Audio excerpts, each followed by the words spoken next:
Bone marrow transplant అంటే ఏంటి? Bone marrow అంటే ఎముకలోని ఎముక మజ్జ. బోన్ మ్యారో అంటే బోన్లో ఉన్న మ్యారో, అంటే దీన్నే తెలుగులో ఎముకలోని మజ్జ అంటారు. మన శరీరంలో ఉన్న రక్త కణాలన్నీ వాటి తల్లి రక్త కణాల నుంచి ఉత్పత్తి అవుతాయి. ఈ తల్లి రక్త కణాలు ఎముక మధ్యలో ఉంటాయి అన్నమాట. సో ఇలా ఎముక మధ్యలో నుంచి తల్లి రక్త కణాల నుంచి రక్త కణాలన్నీ ఉత్పత్తి అవుతాయి. సో కొన్నిసార్లు ఈ రక్త కణాలు జన్యుపరంగా వాటి బాగా ఉత్పత్తి అవ్వనమాట. అలాంటి జబ్బుల్లో వీటిని థాలసీమియా, సికిల్ సెల్స్ అంటాం అనమాట.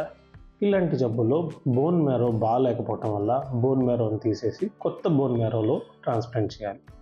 అలానే రెండోది ఏంటంటే, జన్యుపరంగా కాకుండా వయసు పెరిగే కొద్ది ఈ బయట ఫ్యాక్టర్స్ వల్ల, టాక్సిన్స్ వల్ల, కెమికల్స్ వల్ల ఈ బోన్లో ఉన్న రక్త కణాలు, తల్లి రక్త కణాలు డ్యామేజ్ అవుతాయి. అలాంటప్పుడు మైలోడిస్ప్లాస్టిక్ సిండ్రోమ్ అంటాం.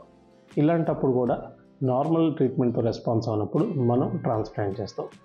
అలానే తల్లి రక్త కణాలు చనిపోవటం, చాలా చిన్న వయసులో ఈ తల్లి రక్త కణాలు చనిపోతాయి, అంటే ఎప్లాస్టిక్ ఎనీమియా.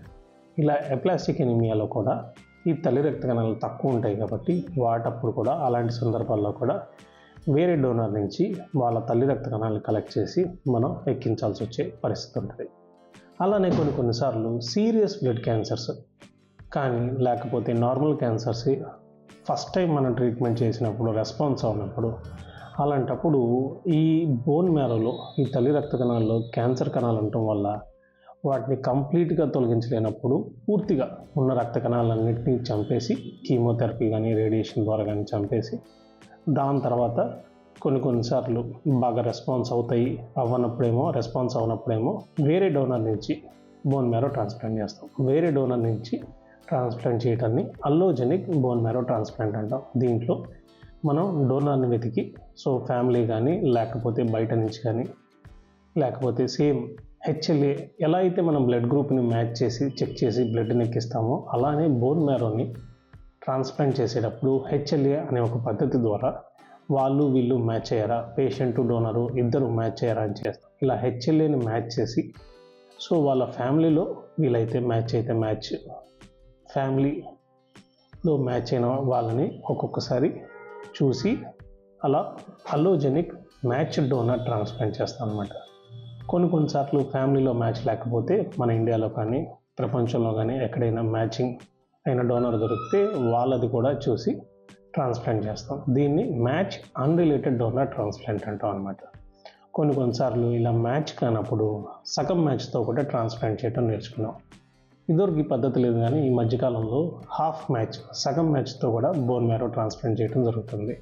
కొన్ని కాంప్లికేటెడ్ సిచ్యువేషన్లో మ్యాచ్ లేనప్పుడు, చాలా ఇబ్బందిగా ఉన్నప్పుడు, హై రిస్క్ క్యాన్సర్స్ కానీ, లేకపోతే పూర్తిగా రక్త కణాలు లేకపోవడం, ఎప్లాస్టిక్ ఎనీమియాలో కానీ, ఇలాంటున్నప్పుడు హాఫ్ మ్యాచ్తో కూడా బోన్ మ్యారో ట్రాన్స్ప్లాంట్ చేయడానికి సాధ్యమవుతుంది. కొన్నిసార్లు అల్లోజెనిక్ అంటే వేరే డోనర్ నుంచి ఎలా చేస్తాం, అలానే ఆటోలోగస్ ట్రాన్స్ప్లాంట్ అని కూడా చేస్తాం. ఆటోలోగస్ ట్రాన్స్ప్లాంట్ అంటే ఏంటంటే, సేమ్ పేషెంట్ డోనర్ రెండు ఒకటే. అంటే ఇంకా వివరంగా ఏం చెప్పాలంటే, పేషెంట్ నుంచి తల్లి రక్త కణాలు కనెక్ట్ చేసి హై డోస్ కీమోథెరపీ ఇచ్చి మళ్ళీ తన తల్లి రక్త కణాలు తనకి ఎక్కిస్తాం. ఇలా చేయటం వల్ల ఏం ఉపయోగం జరుగుతుందంటే, మనం చాలా హై డోస్ కీమోథెరపీ ఇవ్వచ్చు. మీరందరూ చూసుంటారు, కీమోథెరపీ ఇచ్చిన తర్వాత రక్త కణాలు తగ్గుతాయని. సో మనం కీమోథెరపీ కొంత మోతాదు ఇచ్చిన తర్వాత ఇంకా చాలా ఎక్కువ ఇవ్వడానికి ఆలోచిస్తాం. ఎందుకని? ఇలా ఎక్కువ డోస్ ఇవ్వటం వల్ల రక్త కణాలన్నీ తగ్గిపోయి చనిపోతాయని. సో దీనికి మార్గంగా మనం ఏం చేస్తున్నామంటే, పేషెంట్ దగ్గర నుంచి తల్లి రక్త కణాలన్నీ ముందుగానే కలెక్ట్ చేసి వాటిని స్టోర్ చేసిన తర్వాత మనం ఎంతైతే కీమోథెరపీ ఇద్దాం అనుకుంటున్నామో, క్యాన్సర్ చావడానికి ఎంతైతే కీమోథెరపీ ఇవ్వాలో అంత కీమోథెరపీ ఇచ్చేస్తాం భయం లేకుండా. ఇలా ఇచ్చేసిన తర్వాత దాని తర్వాత మనం స్టెమ్ సెల్స్ అంటే తల్లి రక్త కణాలు కలెక్ట్ చేసి స్టోర్ చేసి పెట్టామో వాటిని మళ్ళీ పేషెంట్కి ఇస్తాం. ఇలా ఇచ్చిన తర్వాత ఒక 2-3 వారాల్లో ఆ రక్త కణాలన్నీ పెరిగి నార్మల్గా పేషెంట్ రక్త కణాలు ఎలా ఉంటాయి అలా ఉంటాయి. దీంట్లో ఏం ఉపయోగం జరిగిందంటే, కీమోథెరపీ చాలా ఎక్కువ డోసులు ఇవ్వచ్చు. ఇలా ఇవ్వటం వల్ల క్యాన్సర్ని పూర్తిగా క్యూర్ చేయడం జరిగింది, లేకపోతే వీలైనంతకాలం పొడిగించడానికి కూడా జరిగింది అనమాట. ఇది ట్రాన్స్ప్లాంట్ యొక్క ముఖ్య ఆలోచనలు. సో ట్రాన్స్ప్లాంట్ కొన్నిసార్లు సేమ్ బ్లడ్ తీసి చేస్తాం, కొన్నిసార్లు వేరే డోనర్ నుంచి చేస్తాం. వేరే డోనర్ నుంచి చేసేదేమో అల్లోజెనిక్ ట్రాన్స్ప్లాంట్ అంటాం. అదే పేషెంట్ యొక్క రక్త కణాలు తీసి ఎక్కించేదాన్ని ఆటోలోగస్ ట్రాన్స్ప్లాంట్ అంటాం. ఇలా ట్రాన్స్ప్లాంట్ పద్ధతి జరుగుతుంది అన్నమాట. ధన్యవాదాలు.